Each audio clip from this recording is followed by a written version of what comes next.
Olá! Seja bem-vindo ao nosso conteúdo de Escola Bíblica. Nosso desejo é que seus dias sejam transformados pelo ensino das Escrituras. Quer conhecer mais sobre a igreja? Siga nosso Instagram, igrejafonte.cps. Vamos para a aula agora. Vamos lá, nós estamos já falando dessa série na Escola Bíblica.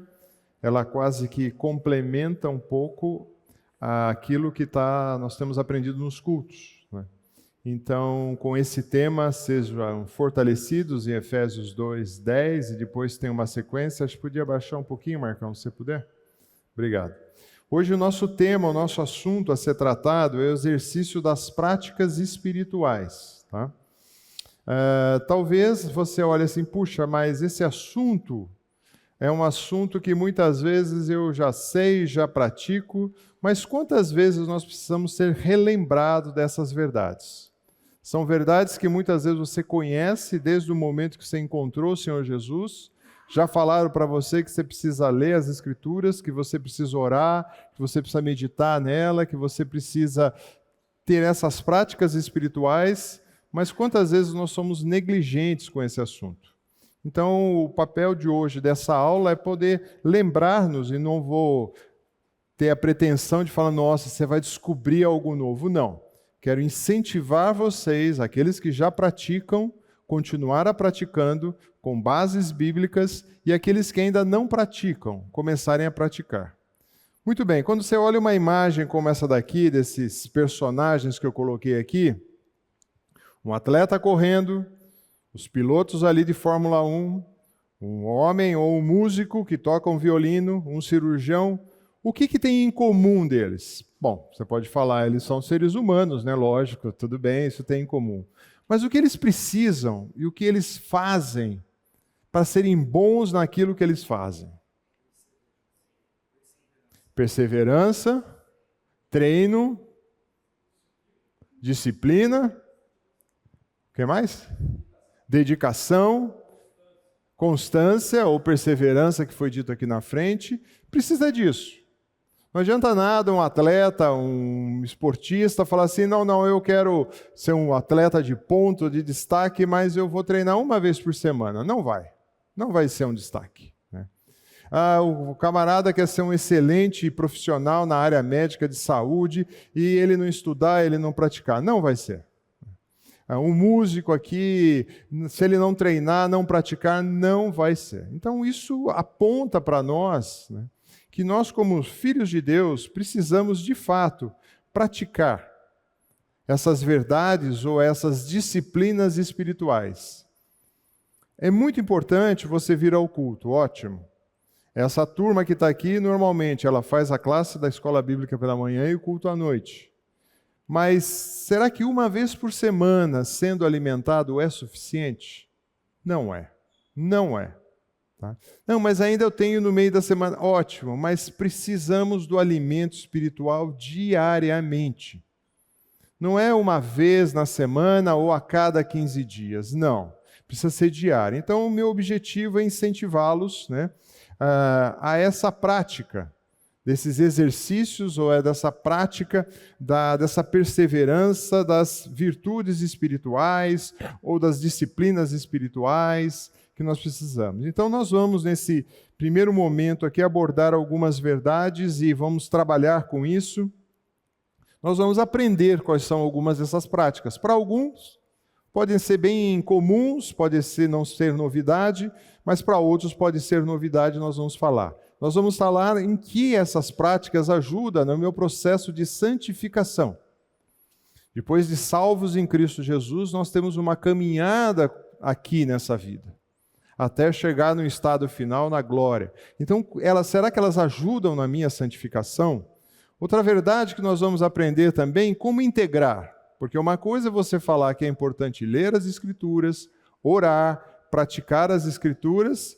Outra coisa é como é que eu coloco isso no meu dia a dia. Eu não conheço a realidade de muitos de vocês. Você fala, puxa, acordo muito cedo, vou dormir tarde, que horas eu vou encaixar isso na minha rotina? Nós vamos tentar conversar um pouquinho sobre isso também. Tá? Quais são os impactos que uma vida de prática espiritual, de verdades espirituais no meu dia a dia, faz na minha vida e na vida da comunidade? Quer seja na sua pequena localidade, quer seja na sua família, quer seja na igreja. O que isso impacta? Como manter, de fato, essa disciplina? Porque talvez é muito desafiador. Eu sei dessas verdades, mas como eu vou continuar praticando isso? Eu sei que eu não posso comer tal quantidade de açúcar que eu como, mas como eu vou cortar? Eu sei que eu preciso fazer exercício diariamente, mas como eu vou me disciplinar a fazer isso? Grande desafio. Então nós vamos trabalhar um pouquinho com isso. E pensando um pouquinho nessas verdades, né, a gente pode pensar, por que um atleta treina? Por que um músico ensaia? Por que o médico se especializa? Por que o piloto de avião precisa ter horas e horas de voo antes, simulado, para depois pegar a prática e voar?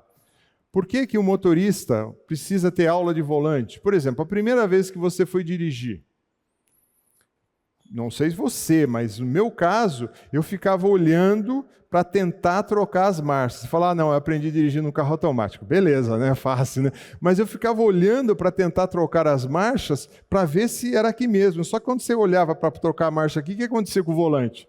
Quer não, você... Mas hoje você entra no seu carro, você dá a partida, você vai trocando as marchas, de que forma? Automático. Você nem para mais. E se ele é automático, então você não troca mesmo, né? Mas você entra no carro e é algo já mecânico. Então nós realizamos para praticarmos, para exercermos a prática espiritual. Eu quero mostrar e comprovar para vocês, nós precisamos realizar constantemente. Então por que todos esses atleta, música, um médico, um piloto de avião, um motorista de carro, ele precisa praticar tudo isso, tá? Primeira coisa, para não cair na mediocridade, né? Então o problema é ficar na mediocridade. E muitas vezes nós, dentro da fé cristã, infelizmente, nós vamos ficar dentro de uma categoria de medíocres espirituais. Então conhecemos 2, 3 passagens, é suficiente. Eu assisto eventualmente um culto, uma escola bíblica é suficiente. Eu leio minha Bíblia, sei lá, uma vez por mês é suficiente. Livro, então, eu vou ler um livro por ano sobre a fé cristã, é suficiente. Outra coisa também, nós muitas vezes ficamos ultrapassados, e aí a gente começa a assistir, hoje nós somos bombardeados. Se você liga seu celular, todo mundo tem uma palavra sobre todas as coisas, inclusive no campo da teologia. E você começa a escutar alguns personagens da teologia, você fala, não, é verdade que ele está falando, e é uma baita heresia. Por quê? Você não tem base, você não tem fundamento. Nós também passamos a ser o quê? Improdutivos na fé. E isso também se aplica aos outros que eu apresentei ali, o piloto, quer seja o médico, você fica improdutivo na fé. Além disso também, nós paramos e não mais refletimos quem é o nosso Deus. E nós paramos de refletir a Deus. Porque o nosso Deus, ele exige de nós uma única coisa, que nós realizemos todas as coisas com excelência. E muitas vezes, nossa vida não está sendo levada com excelência. Então, excelência no quê? Em todas as áreas. E excelência, gente, não está amarrado com a quantidade de recursos, com a quantidade de intelecto que você tem, com a quantidade de diplomas que você tem. Então, nós precisamos buscar sempre a excelência. E eu quero, antes de entrar no assunto propriamente dito, pensar algumas verdades sobre a excelência, por exemplo, do nosso Deus. Quando nós imaginamos o nosso Deus e pensamos na criação, e nós pegamos o capítulo 1 e 2 de Gênesis, vou pensar alguns versos aqui, por exemplo, Gênesis 1, 10 diz assim, a porção seca Deus chamou de terra e o ajuntamento de águas e mares, e viu Deus que isso era bom. Gênesis 1, 12, ele vai produzir relva, ervas, sementes, árvores, frutos, e viu Deus que era bom. Gênesis 1, 18, fez para governar o dia e a noite, separação entre luz e trevas, e viu Deus que isso era bom. Quando você pensa em Gênesis 1, 21, criou Deus os grandes animais marinhos e vai falando de todos os animais aqui, e viu Deus que era bom. Quando você vê ainda a narrativa de Gênesis, e Deus fez os animais selvagens de todas as espécies, e viu Deus que era bom.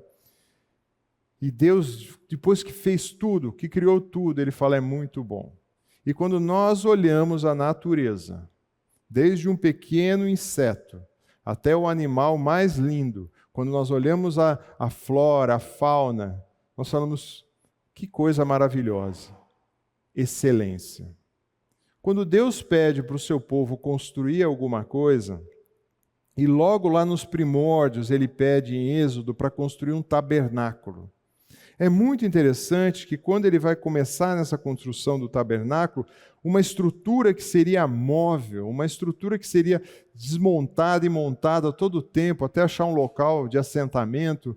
E foi nessa caminhada, mas Ele diz assim, que pede ali, diz assim o verso que eu pensei, disse mais no verso 31 a 11, eu não vou ler todo, mas disse mais o Senhor a Moisés, eis que chamei pelo nome a Bazalel, filho de Uri, filho de Ur, da tribo de Judá, e enchi do Espírito de Santo de Deus, de habilidade, inteligência, de conhecimento, de todo artífice, para elaborar desenhos e trabalhar com ouro, prata e bronze. Deus escolheu um homem, capacitou esse homem para ele construir detalhes, e você lê a narrativa da construção do tabernáculo, cheio de detalhes e de riqueza, excelência. Quando nós olhamos também mais à frente, já tem um local fixo, já está na terra que era esperada. Agora Deus fala assim, vai construir para mim um templo, vai construir um local para adorar. E quando vai chamar esse local, é muito interessante, porque quando a gente olha isso, o local do templo e os detalhes dessa construção, você fica impressionado. Os detalhes que são feitos nas colunas do templo, em cima o local da base que segura as colunas, os enfeites que tinham, tudo isso, Deus falou, faça, mas faça com excelência. Se é ouro o material que tem ali disponível, faça em ouro, em prata, pedras preciosas, o tipo de madeira que vai usar, cada detalhe. Ou seja, o nosso Deus é um Deus de excelência, não é um Deus de mediocridade. Assim, eu fico pensando, o que nós temos oferecido para o Senhor? O que nós oferecemos para Deus? Quando você fala assim, agora eu vou estar diante do Senhor e vou ler um pouco as Escrituras para Deus conversar comigo ou eu conversar com Deus, como que é esse tempo? É um tempo de excelência? Ou é um tempo assim, nossa, né, para aqueles que têm os filhos aqui, meu pai mandou, então eu vou entrar no quarto, vou abrir aqui, vou ler, e se daqui 5 minutos o pai perguntar o que leu, nem sabe o que leu. Só que nós muitas vezes fazemos isso aos filhos, mas muitas vezes nós estamos fazendo isso também. Nós abrimos as Escrituras, não dedicamos um tempo de excelência. Então, quando você vai realizar seu trabalho, você precisa realizar um trabalho com excelência. Quando você vai estudar, você precisa estudar com excelência. Ao tratar pessoas, você precisa tratar com excelência. A lidar com finanças, você precisa lidar com excelência. Relacionar com o cônjuge com excelência. Filhos com pais, pais com filhos. E por que quando nós pensamos no nosso relacionamento íntimo com Deus, aquele momento que nós vamos ter a sós de ler as Escrituras, de orar, de meditar nesse trecho, nós vamos fazer de qualquer jeito? Então, meu convite para vocês é nós realizarmos, quando nós tivermos o nosso tempo com o Senhor, com excelência. Não fazer de qualquer jeito. Não fazer, puxa vida, nossa, são 15 para meia-noite, ainda nem li minha Bíblia hoje, deixa eu ler esses 15 minutos aqui, e você acaba dormindo e nem entendeu que você leu nada. Será que é isso que Deus quer? Então nós vamos começar o nosso tema hoje sobre as práticas espirituais, e o primeiro deles eu vou linkar com a ideia da leitura bíblica. Todos vocês aqui, alguém tem dúvida que um filho de Deus tem que ler as Escrituras? Acho que não. Se você tem dúvida, fica depois da aula aí que nós vamos conversar mais detalhadamente. Mas você não tem dúvida. Por quê? Porque é a palavra de Deus. porque é o recado que o Senhor tem para cada um de nós. Então, como eu disse, é bacana você vir ao culto, escola bíblica, e vocês que participam da escola bíblica, continuem fazendo isso. Mas você precisa cultivar no seu dia a dia um tempo da leitura das Escrituras. Você precisa. Eu separei 2 textos bíblicos, mas você fala, mas onde está a leitura das Escrituras nesses 2 textos? Um texto muito conhecido de Josué 1:8, não cesse de falar do livro desta lei, antes medita, nós vamos usar esse texto também para meditar na palavra de dia e de noite, para que tenha cuidado de fazer segundo tudo que nele está escrito. Então fará prosperar e terá os teus caminhos, nos seus caminhos e será bem-sucedido. Com a leitura das Escrituras, e nós vamos ver alguns textos depois em Salmos, onde quando você mergulha nas Escrituras, você tem benefícios com as Escrituras. Salmo 1:2, antes seu prazer está na lei do Senhor e nela medita de dia e de noite. E ele vai falar, você vai ser diferente, você vai ser como uma árvore plantada junto à corrente d'água, no devido tempo dá seu fruto, folhagem não murcha, tudo quanto faz será bem-sucedido. É lógico que nós olhamos hoje, e você pode ter a Bíblia em papel, você pode ter a Bíblia dentro do celular, você pode ter um aplicativo aqui, mas isso é dos nossos dias. Naquela época, você não tinha uma Bíblia de uso pessoal. Isso é muito recente. Então, o que acontecia? A Bíblia era transmitida oralmente para as pessoas, e a pessoa tinha que meditar e assimilar aquilo lá e praticar aquilo lá. Por isso que nós temos esse texto de Josué, de Salmos, porque não existia cópia para todo mundo como nós temos hoje. E cada dia sai uma versão melhorada, ou muitas vezes não tão melhorada, mas sai uma versão nova das Escrituras. Então isso é algo novo. Então hoje nós temos tanta facilidade de ter as Escrituras. Você pode também escutar as Escrituras. Você pode ler no papel, você pode ler no celular, aonde você estiver. Formato digital. Só que muitas vezes nós não temos o desejo de ler as Escrituras. Nós achamos que o culto ao domingo já me preencheu. Então vamos fazer um exercício. Almoça só de domingo. Come aquele boa refeição de domingo e depois só come no domingo que vem. Não vai acontecer. Por isso Pedro diz isso. Desejai ardentemente, como uma criança recém-nascida, o leite genuíno espiritual. Olha que interessante.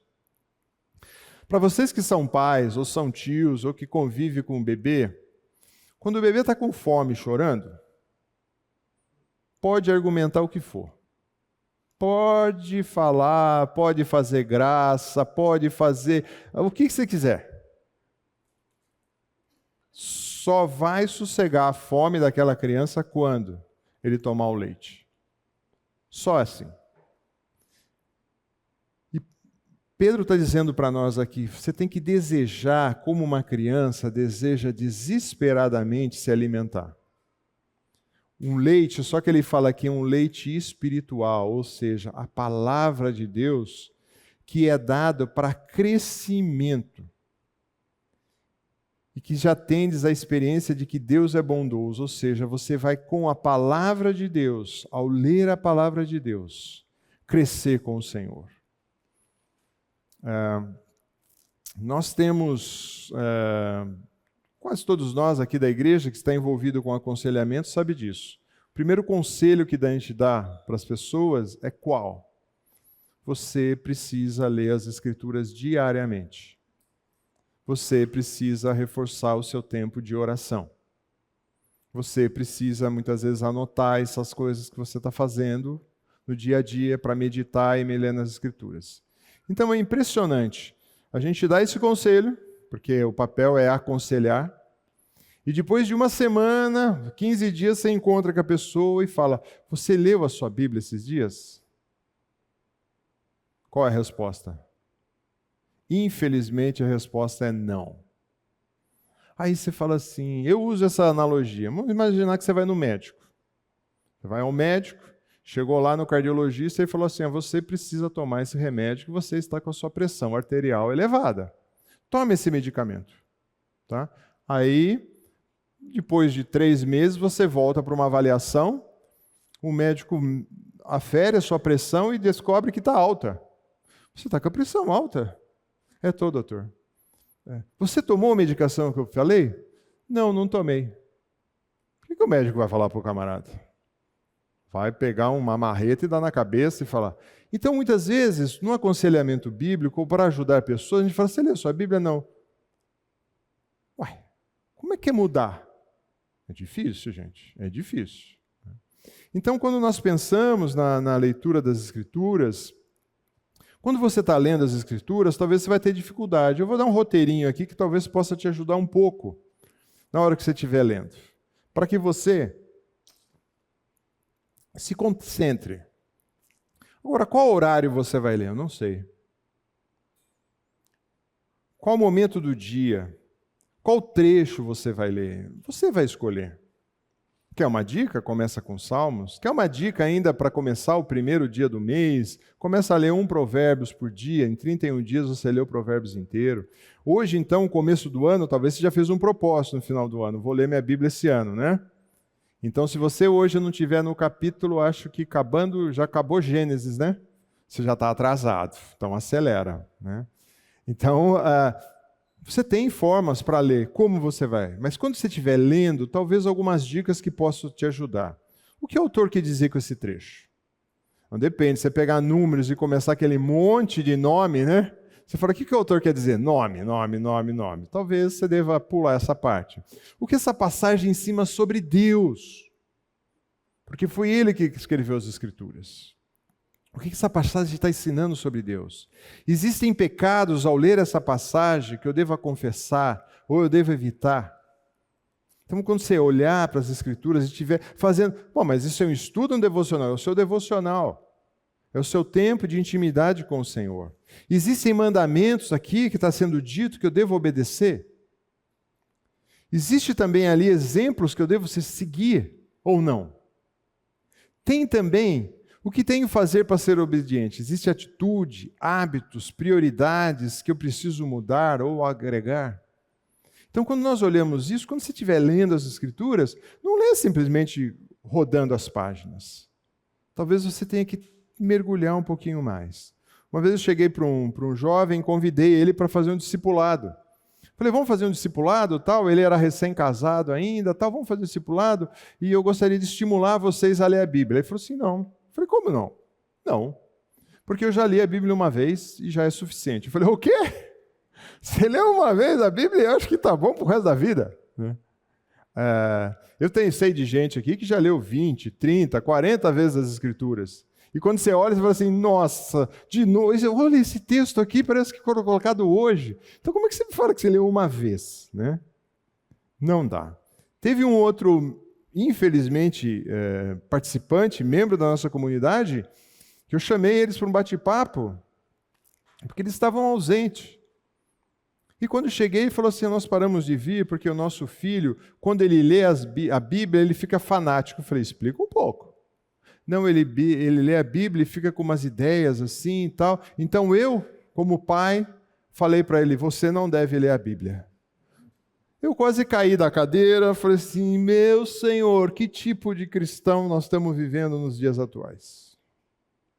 Eu falei, e o que você está dando para ele ler? Não, ele lê o que ele quiser, o que ele quiser. Porque senão confunde a cabeça. Eu falei, você está pegando água suja do Tietê e jogando na cabeça do seu filho, enquanto tem uma água pura, cristalina, que pode renovar o pensamento dele, você está falando não. Aí ele falou assim, não, mas porque meu filho entende muito de Bíblia e ele faz as perguntas e eu não sei responder. Muito bem, traga o teólogo aqui para a gente bater um papo com ele. O rapaz veio totalmente desorientado em todos os aspectos, principalmente com um pai e uma mãe daquele jeito. Então não lê a Bíblia, gente. Aí você quer que melhore o quê? Não vai para frente, não vai para frente. Então quando a gente pensar em ler as Escrituras, é bom uma reflexão sobre isso. Também quando a gente pensa um pouquinho, e também orar pelo texto que você acabou de ler. Ore pelo texto. Pare e fale assim, eu vou orar sobre esse texto. Senhor, que eu pratique. E no dia seguinte, eu vou começar isso de novo. Isso é fazer um devocional com excelência. Não um devocional chamado aí só para enganar. Porque você não está enganando ninguém, né?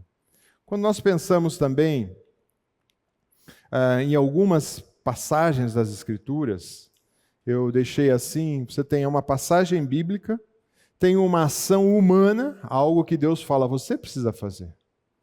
E tem uma resposta divina. Por exemplo, Salmo 119, verso 9, eu peguei a maioria no Salmo 119, se eu não me engano são 2 ou 3 versos no Salmo 119 que não fala a respeito das Escrituras. Ele diz assim, de que maneira poderá o jovem guardar puro o seu caminho? Como? Ele vai dizer, observando segundo a tua palavra. Então a ação de um jovem guardar puro o caminho é quando ele observa a palavra. O seguinte, a minha alma está apegada ao pó, mas vivifica-me segundo o quê? A tua palavra. Então a palavra de Deus tem a capacidade de vivificar. Tá? Então aqui tem uma lista onde você tem o que Deus espera de nós, muitas vezes, né? Por exemplo, nos 119, 67, antes de ser afligido, andava errado, mas agora eu guardo a tua palavra. Tem uma ação e uma reação dada por Deus. E nós precisamos estar atentos. Não vou parar em todos esses trechos, eu só quis dar um exemplo onde você pode fazer. O que é a minha parte, Senhor? Porque também tem uma parte humana e a parte divina, sem dúvida. Deus não vai fazer a sua parte. E Ele vai fazer muito na sua vida. Muito bem, dúvidas e perguntas sobre a leitura das Escrituras? Quando você vai ler, como você vai ler? Você vai ter que escolher dentro da sua agenda. Talvez você está acordando muito tarde. Por quê? Talvez você está dormindo muito tarde. Por que você está dormindo tarde? Às vezes você está passeando pela internet. Ou talvez no seu horário do almoço, não, eu tenho tanto tempo de almoço, talvez eu tenha que enxugar. Eu não sei o horário que você vai fazer. Mas você precisa olhar a sua agenda, depois eu vou dar um modelinho mais à frente ali para você meditar nisso. Dúvidas e questões sobre a leitura das Escrituras? Alguém tem dúvida que precisa ler a Bíblia? Depois vamos conversar se você tem dúvida de ler a Bíblia, tá? O que nós precisamos também, além de ler as Escrituras? Nós precisamos meditar nas Escrituras, tá? Nós precisamos meditar nas Escrituras, mas diferentemente de uma seita oriental, que a ideia do meditar é você esvaziar completamente a sua mente e não pensar em nada, essa não é meditação bíblica. A expressão da yoga para meditação significa o caminho está dentro de você, assim desperte o seu interior. Né? Uau! O caminho está dentro de você. O que a Bíblia diz o que tem dentro do homem? Só coisa boa? Não. Não tem nada de bom. O apóstolo Paulo fala, miserável homem que sou, e daí para diante. Então, despertar o que tem dentro de você, tem que tomar cuidado com isso. Então, o que nós precisamos de fato no meditar, é meditar em coisas saudáveis. Então, quando a gente pensa, 2 versos que eu pensei aqui, tem mais à frente, palavra dos meus lábios e o meditar do meu coração seja agradável na tua presença. Então, quando eu parar para meditar na palavra do Senhor, e o meu meditar tem que ser agradável também. Não adianta também eu ficar meditando coisas que não são úteis, coisas que não agregam nada. Ele também no Salmo 27, uma coisa peço, Senhor, te buscarei, que eu possa morar na casa do Senhor todos os dias da minha vida para contemplar a beleza do Senhor e meditar no seu santo templo. Né? Não é para você fazer uma cama aqui lá em cima no templo e dormir todo dia ali. Tá? Ali eles iam ao templo para desfrutar da presença de Deus. Nós já desfrutamos do Espírito Santo habitando em nós. Então, nós vamos buscar o Senhor, sim, porque Ele mora em nós, sim. E nós precisamos contemplar e meditar nas coisas que o Senhor tem feito em nós, no nosso dia a dia, na sua palavra. Salmo 119, 78, envergonhados sejam os soberbos por me haverem oprimido injustamente, e eu, porém, meditarei nos teus preceitos, ou na tua lei, ou na palavra. O salmista está dizendo que ele tem muita gente meditando em muitas coisas, mas o foco dele é meditar o quê? Na lei do Senhor. Meditarei no glorioso esplendor da tua majestade e nas tuas maravilhas. Será que nós gastamos tempo em meditar nas maravilhas que o Senhor tem feito na nossa vida? Muitas vezes nós não paramos para meditar e aí também para agradecer o que Deus tem feito na nossa vida. Nós vamos levando a vida como algo natural, né? Está acontecendo, que bom, que bacana, mas a gente precisa parar para meditar. Na pregação do dia 5/1, foi projetado para nós lá que 70 mil pensamentos diários nós temos, sendo que 80, 90 deles são inúteis. Ou seja, temos que concordar com essa pesquisa, mas nós temos que reverter isso. E o texto de Filipenses vai dizer: finalmente, irmão, tudo que é verdadeiro, respeitável, justo, puro, amável, boa fama, alguma virtude, se algum louvor existe, seja isso que ocupe o vosso pensamento. Então, muitas vezes, nós estamos ocupando o nosso pensamento com o que não é bom, o que não é puro, o que não é de boa fama, o que não tem virtude, o que não tem louvor, a gente enche a nossa cabeça disso. Então, a gente precisa mudar. Agora, só conseguimos fazer isso quando? Quando nós estamos lendo as Escrituras. Quando nós lemos as Escrituras e falamos: é nisso que eu vou meditar. Aí você começa a ter pensamentos diferenciados. E quando pensamentos inadequados começam a vir à sua mente, quando pensamentos que não procedem do Senhor vêm na sua mente, imediatamente você consegue falar assim: para com esse negócio. Tá? Mas meditar eu vou parar aqui, tem bastante coisa, inclusive nos sermões, inclusive a parte 1 também que eu falei de oração, o sermão que o Vlá pregou sobre as Escrituras, tem muita coisa lá. Se você não assistiu, vai assistindo, que está linkado com a série. Mas também linkado com a ideia de você meditar, tem o memorizar a Bíblia. Algo que eu não sei, muitas vezes na escola, pelo menos na minha época, né, ou faz tempo, né, você tinha que decorar algumas coisas, não é verdade? Você tinha que decorar. Tabuada era uma das coisas. Hoje eu não sei como anda, se tem que fazer. E eu lembro que eu tinha um professor, eu nem lembro a matéria, mas acho que era física. Eu era péssimo aluno em física. Matemática também e química. A área de exatas nunca passava nem perto. E esse professor, eu acho que ele era meio folgado, que ele dava só 5 questões na prova dele, que eu acho que ele não queria corrigir prova. E ele fazia assim: quando você errava uma questão, ele mandava você depois, que ele passava a prova, ele corrigia em público a prova, você ia corrigindo, e ele falava: bom, você errou, agora você vai copiar a resposta certa 50 vezes. E eu lembro de uma pergunta que tinha até hoje, você acredita? A pergunta era: o que é vetor? Isso fez uma diferença imensa na minha vida. E eu lembro que a resposta era um segmento de reta orientada. Eu não sabia o que era vetor, eu não sabia o que era segmento, eu sabia o que era reta, eu não sabia o que era orientada. Até hoje acho que eu não sei, mas tudo bem. Era essa a resposta, eu tive que copiar. Só que o pessoal copiava assim: segmento, segmento, segmento, segmento, segmento, segmento, segmento. Reta, reta, reta, reta, reta. Orientada, orientada. Mas eu guardei. Para que eu guardei isso? Eu não sei até hoje. Depois, talvez você me explique, Roberto, para que eu vou usar isso um dia, mas vamos lá. Mas eu não sei se você lembra, mas eu lembro do número do telefone da minha casa, quando chegou o primeiro telefone lá. Olha como era grande o número: 83253. Era 5 números do telefone residencial. Por que você lembrava do número do telefone da casa? Fala para mim. Hoje você precisa lembrar algum número? Não. Você precisa lembrar pelo menos o nome da pessoa ou da empresa que você vai ligar, né? Então você não exercita mais. Antes, a mãe falava assim: você precisa lembrar o número do telefone, você precisa lembrar o endereço da sua casa, o número da sua casa. Porque se caso você perder, você fazer as coisas para a rua, você sabe para onde voltar. Então você tinha que exercitar isso. E muitas vezes a gente parou de memorizar as Escrituras? Bom, talvez João 3,16 você saiba. Talvez você saiba também, o Senhor é meu pastor e nada me faltará. Ih, rapaz, e o resto do... Mas tá bom esse pedaço já, né?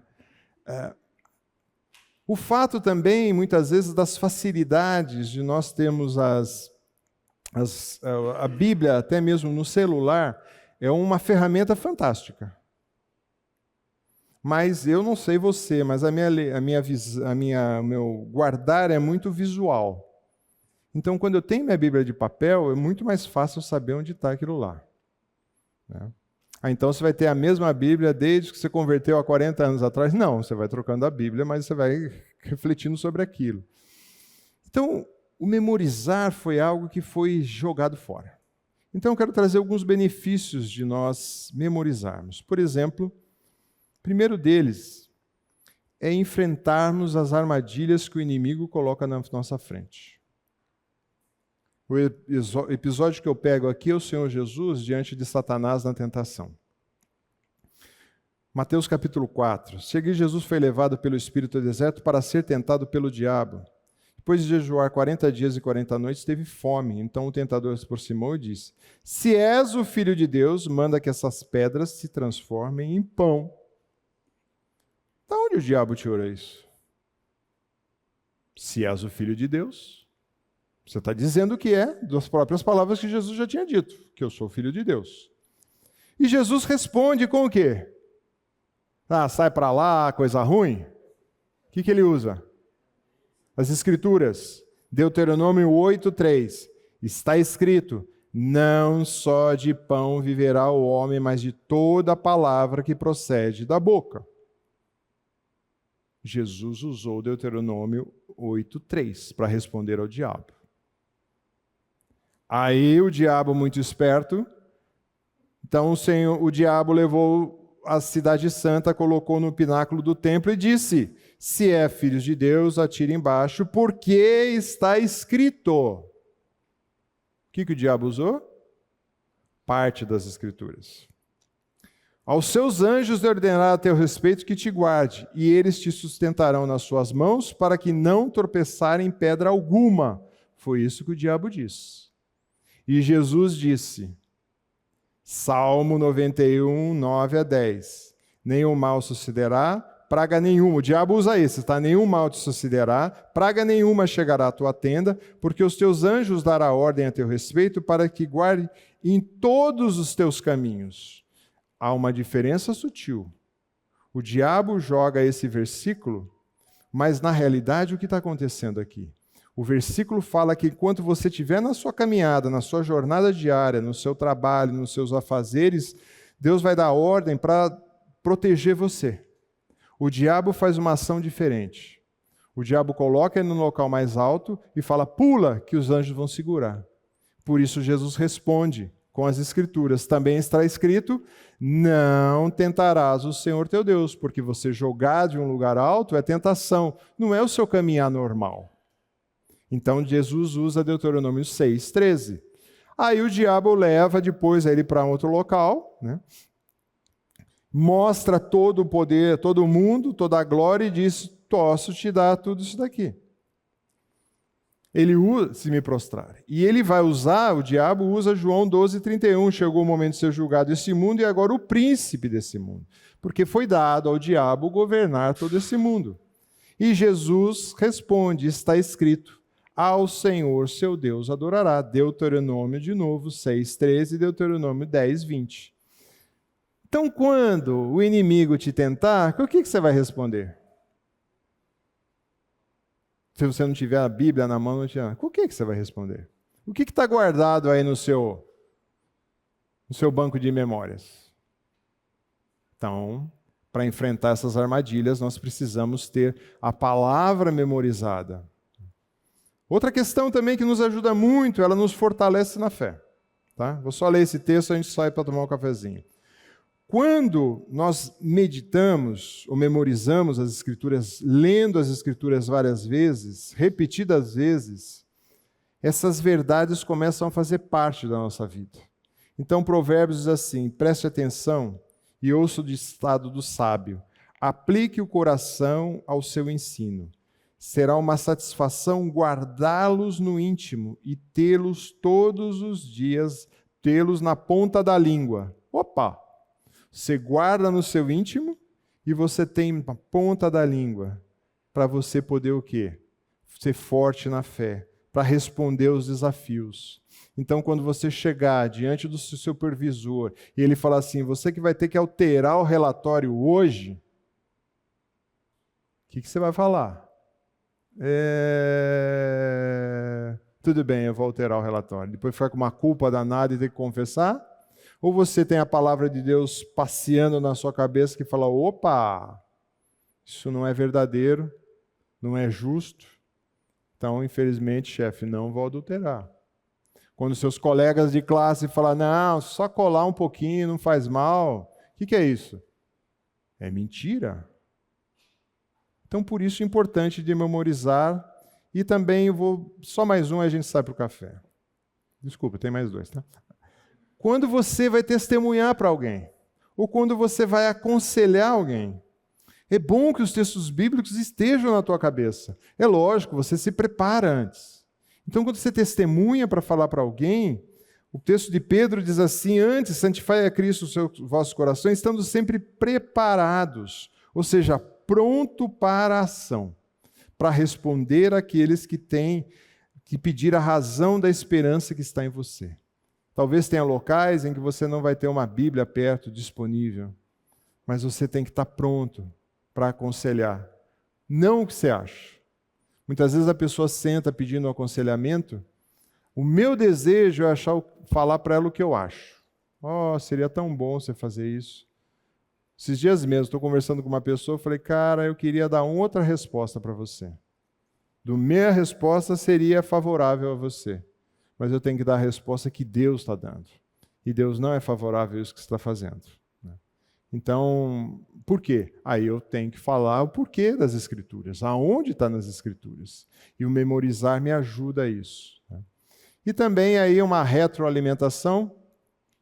Quando eu memorizo as Escrituras, eu, na realidade, estimula de fato a minha meditação. Então, como eu vou fazer isso? Um pedacinho de papel para você memorizar as Escrituras. No seu celular, colocar uma nota ali que você possa acessar para você memorizar as Escrituras. Memorize palavra por palavra das Escrituras. Né? Quem passou pelo Palavra da Vida ali, a gente, né, Fábio, tinha que memorizar uns par de versículos, né? E depois tinha a chamada desses versículos, né? Não, que bobagem isso aí, mas depois a gente pode ver. É importante, melhor do que, no meu caso, melhor do que memorizar vetor, né? Mas então, memorizar a palavra é importante. Vamos fazer um break?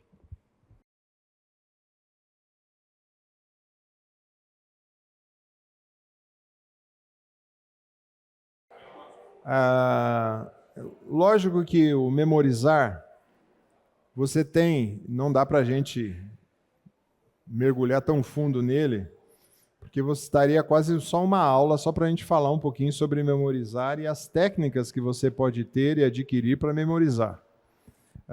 Se você tem dificuldade nisso, comece a se interessar, a pesquisar, para você ter uma memorização adequada das Escrituras, tá?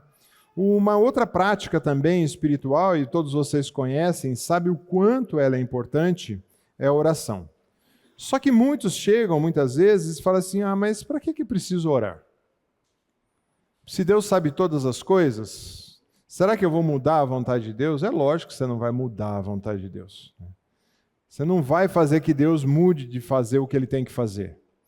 Mas você vai participar, de certa forma, de entender, compreender e se adequar à vontade de Deus.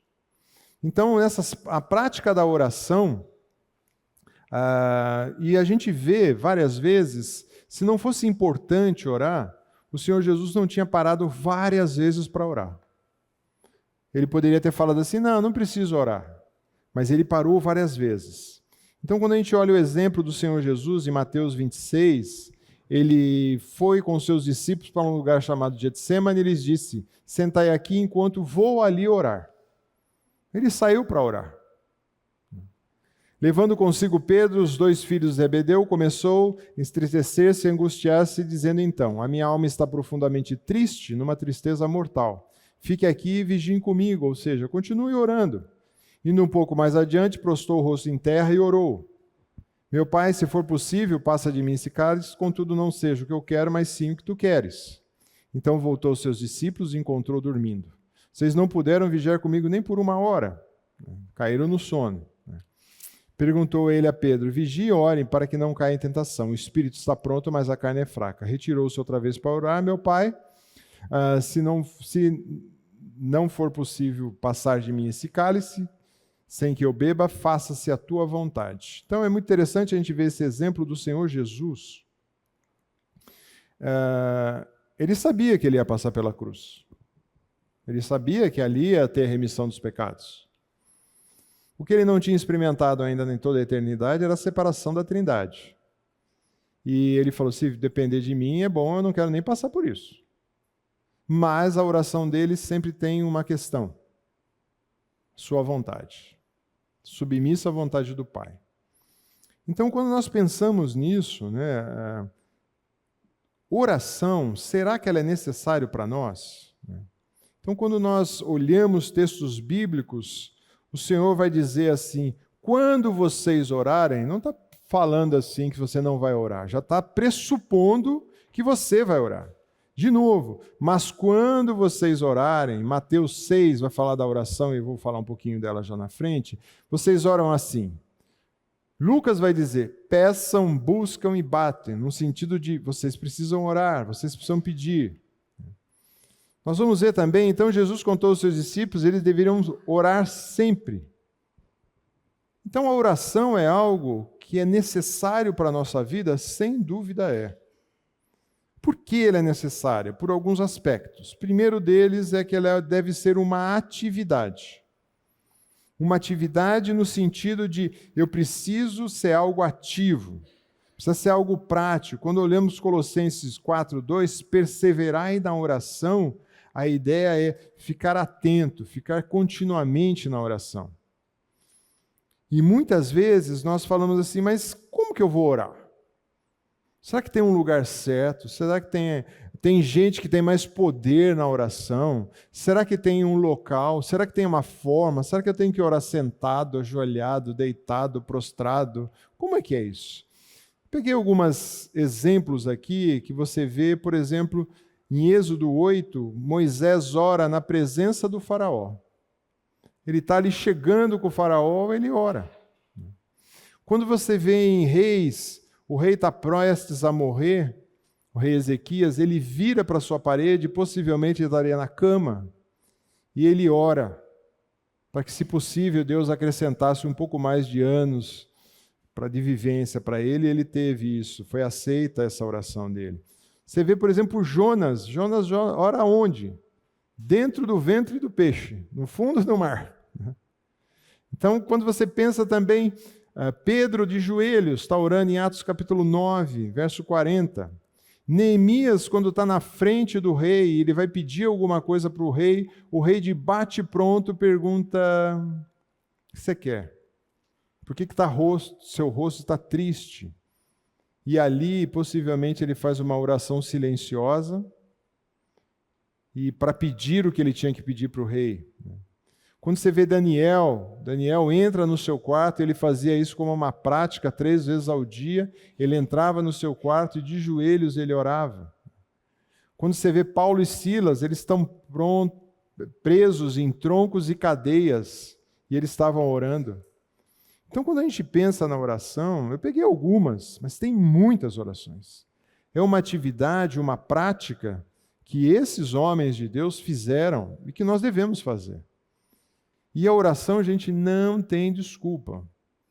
Você entrou no carro, você pode orar.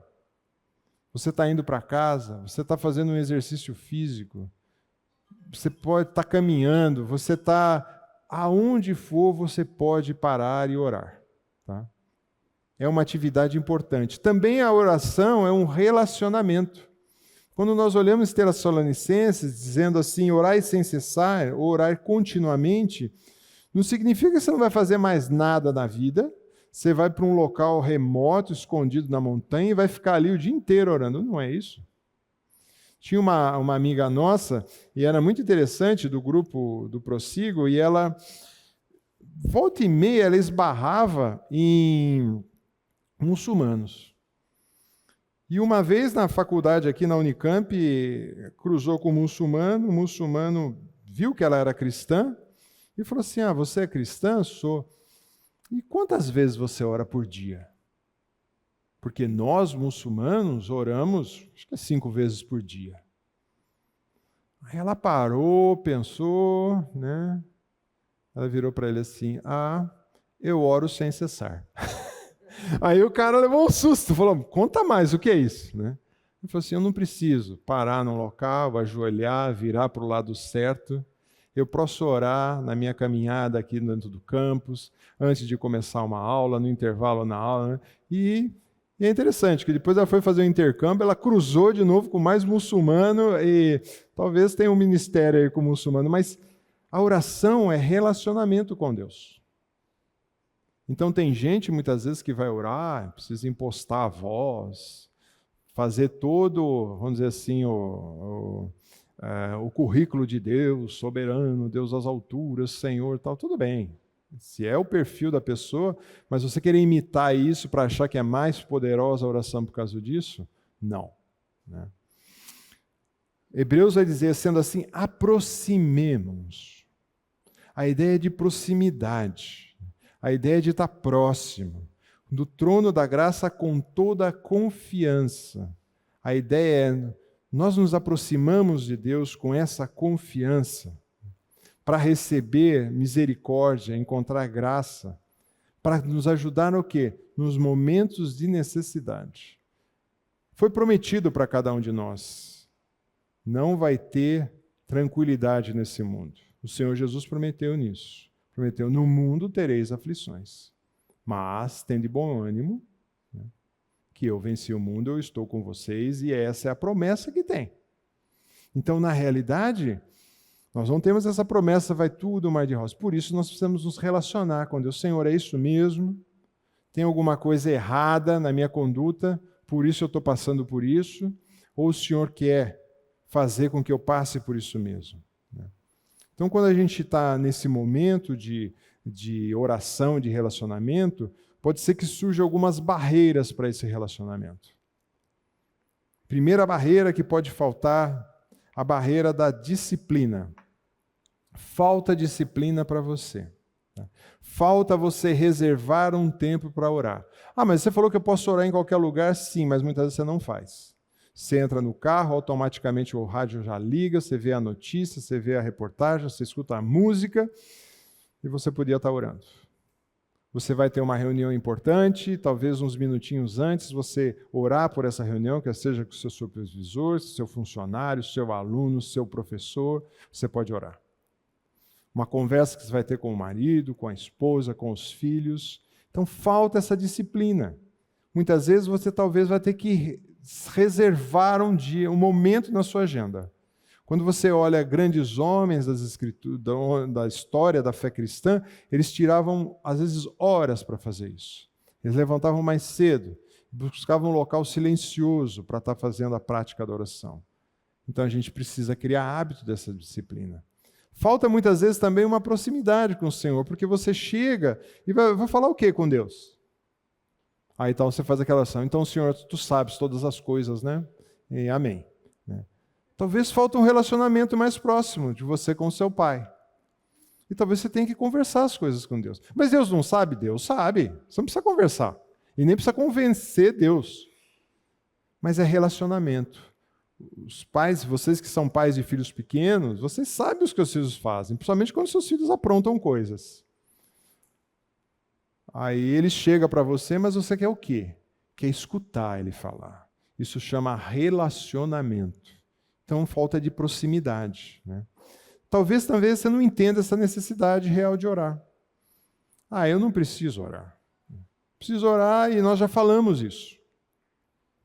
É necessário porque o Senhor Jesus ensinou também. E já nós vamos falar um pouco disso, de como orar. Um autor de um livro que eu baseei bastante coisa nele, é esse Disciplinas Espirituais, ele diz assim: quando a nossa consciência da grandeza de Deus e do Evangelho é vaga, nossa vida de oração também é pequena. Quando menos pensamos na natureza e no caráter de Deus e quanto menos nos lembramos do que Jesus fez por nós na cruz, menor é o nosso desejo de orar. Olha como está associado. Se eu entendo que Deus é um Deus legal, e ponto, e eu não tenho consciência da grandeza de Deus, do Evangelho, fui alcançado. Gente, se você não fosse alcançado pelo Evangelho, onde você estaria hoje? Que vida você estaria levando? Que miserável que você seria. Então a gente precisa olhar e falar assim, é tudo isso que eu tenho que orar. Orar louvando, orar suplicando, orar pedindo, né? A gente precisa. E oração também é algo que se aprende. Porque muitas vezes nós não sabemos orar. Lucas vai dizer, de uma feita estava Jesus orando em certo lugar, quando terminou, os seus discípulos pediram, Senhor, ensina-nos a orar. Eles não sabiam orar. Jesus falou, tá bom. Jesus não falou assim, mas não sabe nada também, né? Não foi isso. Jesus foi ensinar. Quando orares, dizei, o quê? E ele ensina uma oração que não é para nós repetirmos por repetirmos. Você pode orar o Pai Nosso? Pode, se você entender cada uma dessas partes do Pai Nosso. Não vou ter tempo de explicar cada uma delas. Se você quiser, tem um material muito bom, um livro do John MacArthur chamado A Sós com Deus, o Poder e a Paixão pela Oração, onde ele explora só a oração do Sermão do Monte.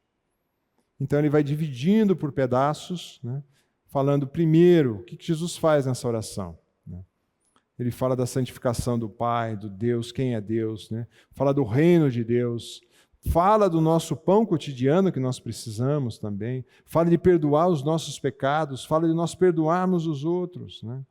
Fala para mim para a gente resistir às tentações, né? Porque tentações nós vamos ter, a questão é cair nelas, então a gente precisa resistir.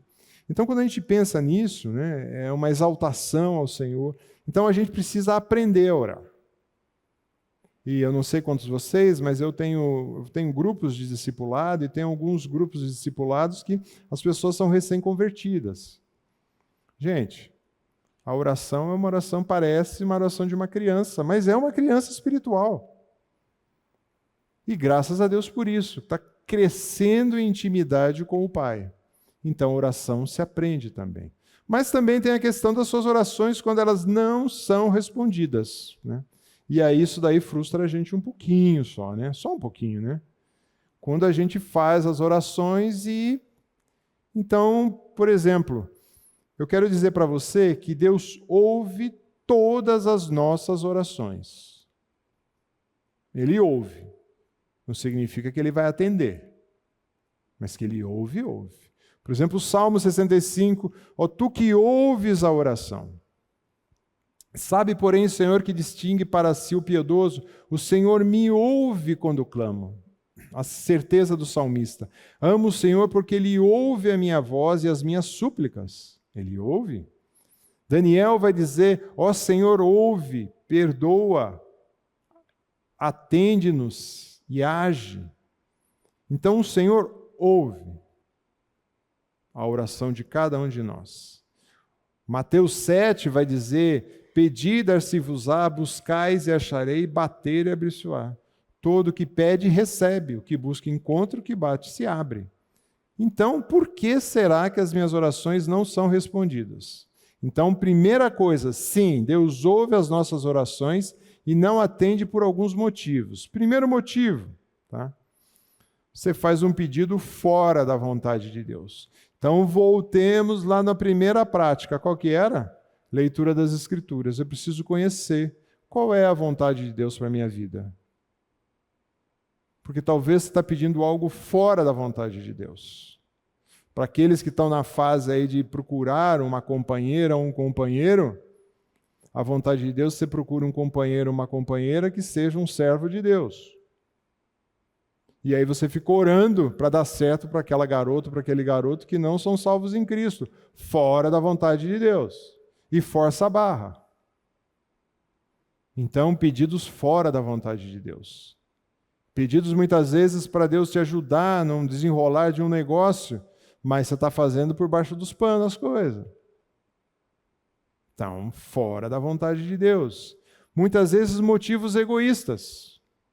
Para mim, meu, eu. Esquece um pouco da glória de Deus e esquece principalmente do amor ao próximo. Veja que quando Jesus começa o Pai Nosso, ele primeiro exalta o Senhor. Ele destaca a glória de Deus. E muitas vezes a gente se esquece de ponderar isso. E a gente está pouco preocupado com o outro também.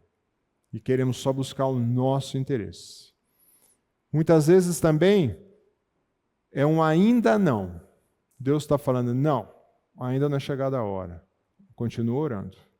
Eu tenho um projeto. Não, eu tenho orado por aquela pessoa durante anos para ela entender do Evangelho. Continue orando. Continue orando. Que talvez agora ainda não. É que nem aquela criança que está no banco de trás, você que tem filho pequeno, leva o filho e você vai fazer uma viagem, sei lá, de 200 quilômetros. Nos primeiros 50 quilômetros a criança começa, já chegou? Falta muito? Já chegou? Falta muito? Aí você fala, ainda não, ainda não, ainda não. E muitas vezes a gente faz isso com o Senhor. Senhor, é agora? Já deu certo? Não. Deus fala, ainda não. Alguns motivos para as orações não respondidas. Alguns, podem ter outros.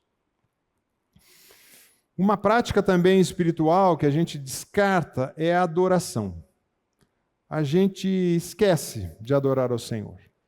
A gente olha e fala, é normal acordar de manhã, é normal entrar no carro, é normal fazer as coisas, é normal ter a comida, é normal. Não, não é normal. Não é nada normal. A gente precisa começar a adorar o nosso Deus. Como você vai fazer isso? De várias formas. Às vezes você vai cantar um louvor, escutar um louvor, você vai, não sei a forma que você vai usar para adorar, mas olha, mas você fala assim, mas você não sabe o que eu passo. Por isso é difícil adorar a Deus. Então eu vou te dar um exemplo de um homem que teve uma vida fácil, suave. Então Jó se levantou, rasgou o manto, rapou a cabeça, lançou-se em terra e xingou a Deus. Não. Reclamou com Deus. Não. Boquejou com Deus. Não. Perguntou, por que eu, Senhor? Não. O que ele fez? Adorou. E na adoração dele eu disse, nu saí do ventre da minha mãe, nu voltarei. O Senhor Deus deu, o Senhor tomou. Bendito seja o nome do Senhor.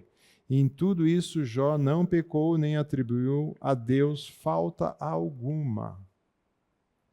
Será que ao olhar para Jó, como que será que é a nossa vida de adoração?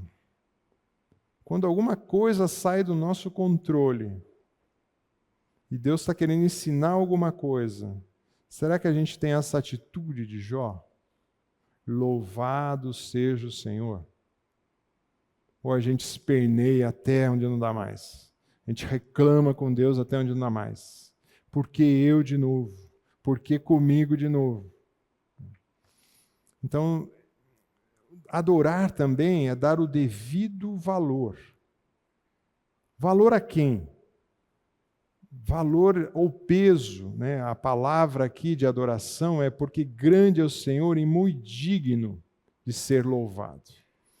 A palavra digno aqui tem a ver com peso, com valor adequado, né? O que é conveniente, alguém que merece valor. Então a gente tem que, grande é o Senhor em Crônicas vai dizer, e muito digno de ser louvor. A gente canta essas músicas, não canta de domingo? Canta. Mas canta de verdade mesmo ou só canta? Né? Invoca o Senhor que é digno de ser louvado. Davi, mais uma vez, e Davi também passou por poucas e boas, né? Mas ele invoca.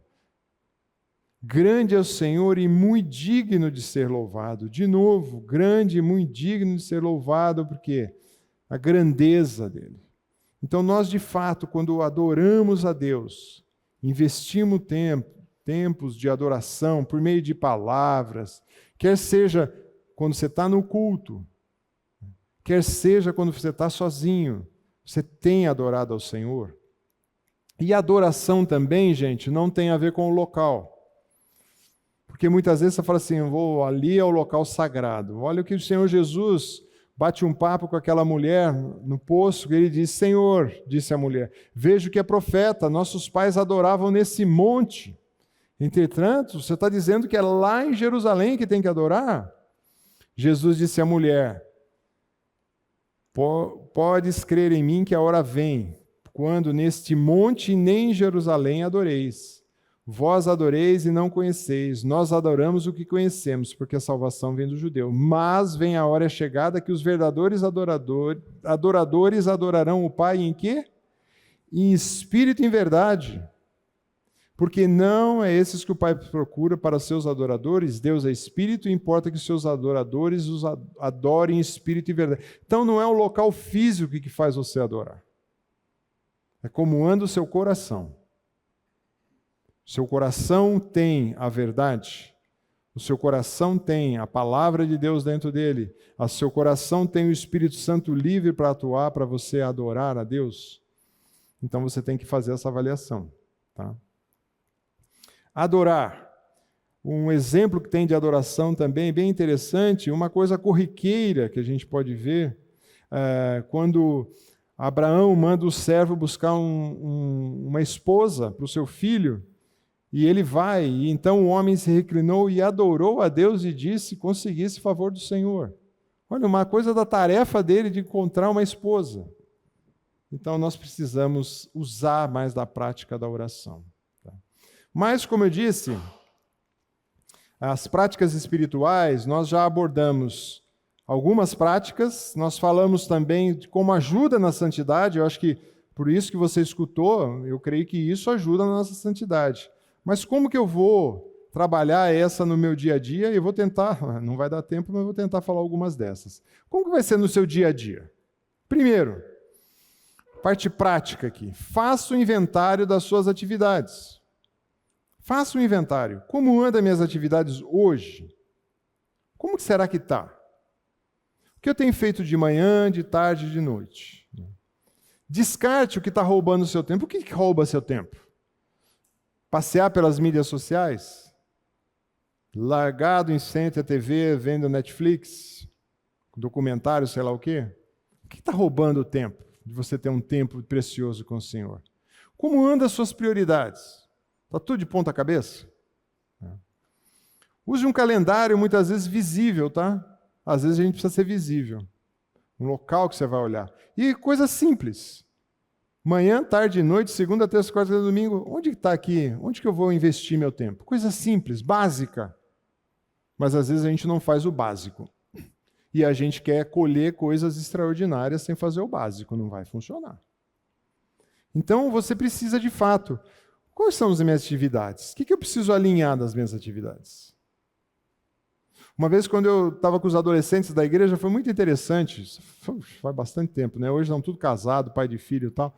Eu cheguei e falei da importância do tempo individual de leitura, oração, meditação da palavra. Um adolescente que estava no ensino médio teve a pachorra de virar para mim, eu casado com 2 filhos, trabalhando, correndo atrás. Ele falou assim, eu não tenho tempo, porque a minha agenda é muito corrida. Eu falei, você está brincando comigo? Não, eu acordo tal horário, eu vou para o cursinho, eu volto do cursinho, eu estudo, eu tenho curso disso, eu tenho academia, eu tenho aquilo outro, depois eu durmo. Eu falei, rapaz, eu fico imaginando, você vai pensando em casar? Estou pensando em casar. Então, quando você casar, tiver filho, como é que vai ser? Largou a vida com Deus. Porque com essa idade você não tem a disciplina de organizar a sua agenda e ter um tempo com o Senhor. Depois, não vem com essa, né? Então, tempo nós temos.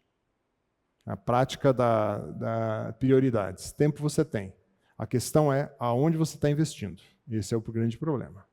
Nós investimos muitas vezes inadequadamente o nosso tempo em coisas que não têm valor. Assim como o nosso pensamento, 80%, 90% não vale para nada dos pensamentos, muitas vezes algumas atividades que nós estamos realizando também não traz proveito eterno nenhum. Então não vou lavar a louça, né? Os homens vão falar, então não vou nem ajudar a lavar a louça. Não, vai lavar a louça sim, com excelência ainda, hein? Mas você tem que pôr na sua agenda. Como priorizar todas essas coisas? Né?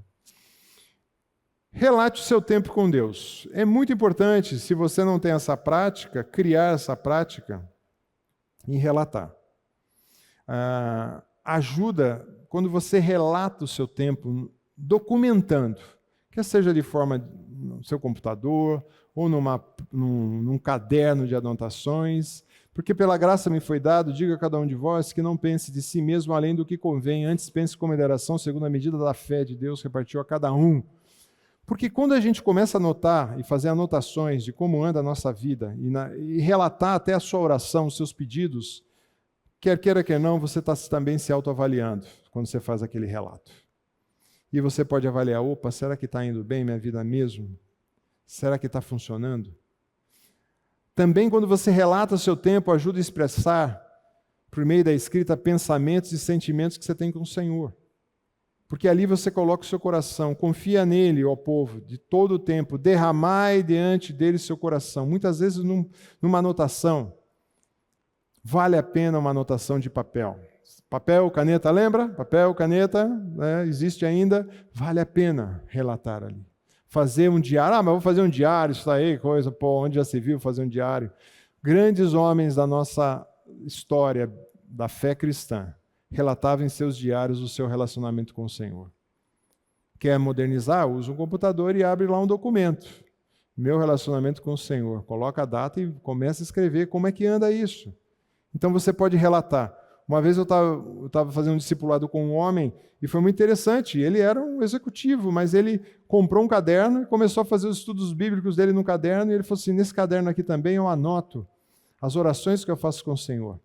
E tem sido muito bacana que eu estou folheando esse caderno, e vendo e podendo dar graças a Deus do que Ele já está feito na minha vida. É uma memória, é um memorial. Mas nós esquecemos muito das coisas, né? Um espaço que a gente relata o que Deus tem feito. Recordo dos feitos do Senhor, pois me lembro das tuas maravilhas da antiguidade. Então, relembrar de coisas do começo do ano passado, do ano retrasado, que o Senhor fez na sua vida. Francis Bacon escreve assim, se o homem escreve pouco, necessita de grande memória.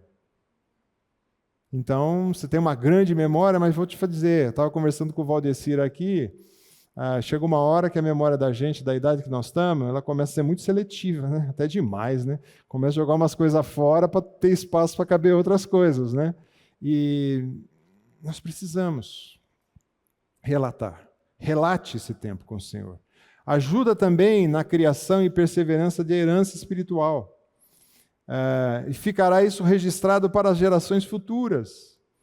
A Rose tem esse hábito de anotar as orações dela num diário. E um dia ela estava fazendo e uma das netas chegou e perguntou, o que é isso, vovó? Ela falou assim, estou escrevendo aqui as orações que eu faço por nós, pedidos para Deus e tal. Ah, legal, eu estou aí? Está aí, sim. Né? Então, a próxima geração vai vendo isso. Vai percebendo isso, o que está acontecendo. Né? Ajuda também a esclarecer ou articular pensamentos e impressões do texto bíblico. Muitas vezes você leu as Escrituras e você começa a relatar ali. Coloca, puxa, e daí você fala, nossa, que ideia aqui, eu quero compartilhar isso. Quer seja no meu discipulado, quer seja na coinonia que eu participo, quer seja na rodinha de amigos, quer seja no local. Eu li nas Escrituras, no meu tempo devocional, relatei aquele escrito ali, pude pesquisar um pouquinho mais ali e continuar firme. Relate o seu tempo com o Senhor. Das práticas, nós vimos isso, como ela impacta na vida individual e comunitária. Primeiro, o salmista vai dizer que enquanto eu calei o meu pecado, envelheceram os meus ossos, os meus constantes gemidos. Quando a gente pensa em Adão e Eva, quando eles pecam, e ao pecarem, eles de forma porca, eles resolvem fazer para si vestes que não duraria nem uma primavera, se fosse o caso. E eles estavam envergonhados, porque eles se unem à mulher e os dois estavam nus e não se envergonharam, e depois eles estavam envergonhados, esconde de Deus. Então, algo pessoal. Foge do Senhor quando dá pecado. Jonas no barco também, ele pede para os camaradas, me joga do barco, porque eu sou o cara. Quando você pensa Ananias e Safira em Atos, eles mentem, Safira saiu minúsculo ali, eles mentem do que eles tinham feito com o dinheiro que eles tinham arrecadado. Então houve ali de fato um envolvimento. Quando você pensa em Adão e Eva, teve uma consequência para todos nós. Quando você pensa em Jonas, ele estava no barco, mas não é só ele que estava sofrendo. Quem estava sofrendo? Todo mundo que estava no barco. Então tinha um efeito pessoal e um efeito comunitário. Quando você pensa ali no começo da igreja também, se a igreja crescesse daquele formato, com gente mentindo, com gente enganando, opa, ia ser uma igreja defeituosa. Não que fosse uma igreja perfeita, mas tinham que lapidar aquela igreja. Então há, sem dúvida, quando nós mantemos o nosso relacionamento alinhado com o Senhor, há um impacto pessoal e há um impacto também comunitário, na comunidade, quer seja na sua pequena comunidade ali no seu lar, quer seja na sua coinonia, no seu discipulado, na sua vida como corpo de Cristo, na igreja, na família da fé. Então, sem dúvida, o seu tempo relacional, individual com o Senhor, na prática das disciplinas espirituais, influencia pessoalmente sua vida, te evita de cair em pecado, mas te influencia também a comunidade. A comunidade é impactada. E por isso a gente deve praticar. E também nós falamos também, foi levantado aqui, de como manter essa disciplina. Como vou ter essa disciplina? Primeiro, rotina. Você precisa criar uma rotina. Você precisa sair da inércia e mostrar e criar uma rotina. Por exemplo, quando você tem crianças pequenas, você tem que ensinar a prática saudável para eles de escovar o dente. Não é isso? Mas ele não está incorporado aquilo. E muitas vezes ele deixa passar aquilo. Até que um determinado momento da vida cai a ficha e fala, opa, preciso fazer isso. É rotina. Então a gente precisa criar essa rotina. Nós também talvez precisamos planilhar essa rotina de forma visível e olhar e falar assim, isso daqui, eu vou fazer minha dieta, meu exercício, mas o meu tempo com Deus, o meu tempo de estudo para a escola, faculdade, para o trabalho, você precisa criar uma rotina visível, para que isso, de certa forma, te cobre. Te cobre assim, e aí, fez ou não fez? Né? Orar também pedindo ao Espírito Santo, porque ele, sem dúvida, é o grande agente de mudança. Romanos 8, 26, também o Espírito semelhantemente nos assiste nas nossas fraquezas. E ele fala, porque não sabemos nem como orar como convém, mas ele intercede por nós. Quando olhamos isso, nós precisamos clamar de fato ao Espírito Santo, para nos ajudar a ter essa disciplina. Também precisamos levar uma vida de comunidade, na fé, porque isso ajuda. Quando a gente é um ferro afiando o outro. Quando a gente o texto de Hebreus vai dizer de não deixar de nos congregar, pois estimulamos uns aos outros as boas práticas. E também, tem alguém que possa andar junto com você. Alguém que possa estar caminhando contigo e te cobrando. Fala, e aí, como é que está? Está levando uma vida de intimidade com o Senhor, lendo, orando, crescendo com Deus? Quando a gente viu todos aqueles atletas, músicos, pilotos de Fórmula 1, cirurgiões, Texto de Coríntios diz assim, todo atleta em tudo se domina para alcançar uma coroa corruptível. Nós, porém, a incorruptível. Então nós temos também que nos dominar, ajustar a nossa agenda, acertar a agenda, colocar essas práticas espirituais em funcionamento. Para quê? Alcançar uma coroa incorruptível. Nós começamos a desfrutar agora de bênçãos e também para a eternidade. Vamos orar? Pai, obrigado pela Tua palavra, obrigado porque temos os recursos para estudá-la, meditar, orar na Tua palavra. Nos ajuda, Senhor, a cada dia, uma vida de dedicação a Ti, comprometida. Nos ajuda a arrumar a nossa agenda para que tenhamos tempo, Pai, de meditar, de avaliar, de refletir a Tua palavra, de ter uma vida de pensamentos que Te honre, que Te glorifique E que em tudo isso, Pai, venhamos adorar a Ti. Assim trabalha na vida de cada um dos meus irmãos aqui, na minha vida também, para que tenhamos uma vida dedicada e aplicada ao Senhor com excelência. No nome e por amor de Cristo que nós oramos. Amém.